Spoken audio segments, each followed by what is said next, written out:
Ano ho yung nangyari kanina na sa ngayon nagva-viral itong video ninyo dito sa Vancouver? Actually, gumagawa sana kami ng reels para dito sa event na kung saan bumisita ang ating Pangulo sa Canada. So gumagawa kami ng reels, tapos may lumapit sa amin na Pilipino. So ngumiti ako, tinanong niya ako si Lucy Claire, sabi ko, yes. At doon, sinasabi niya na, sumigaw na siya, you ask your president to resign. So, kinuyog na kami, samantalang kung tutuusin, kami nagtatrabaho. Hindi kami nagbabakasyon dito. We're just doing our job, pero nahinto yun. Hindi na kami nakapagtapos ng aming pag-shoot ng reels dahil nga may mga Pilipino ganito yung ugali.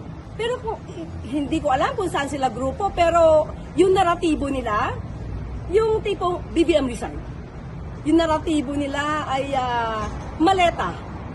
Yung naratibo nila magnanakaw. So, at sinabihan ako na pangit. Sabi at sinungaling. So, nung sinabi nilang pangit daw ako, feeling ko sila yung sinungaling. So, may mga ganyan tao. May freedom of expression tayo, pero hindi naman kailangan maging bastos. Pilipino kayo, hindi naman ganyan na ugali ng mga Pilipino eh.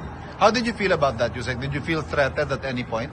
At that time, dalawa lang kasi kami ni Director Robert Sol. Kasi nga siya yung kumukuha sa akin.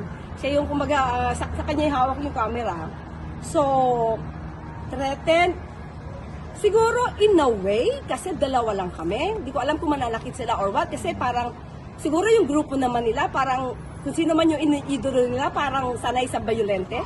Yung pagiging bayolente. So, syempre hindi namin alam. Buti na lang, thank God, na pagtawid kasi namin, hindi namin alam na may mga police officers.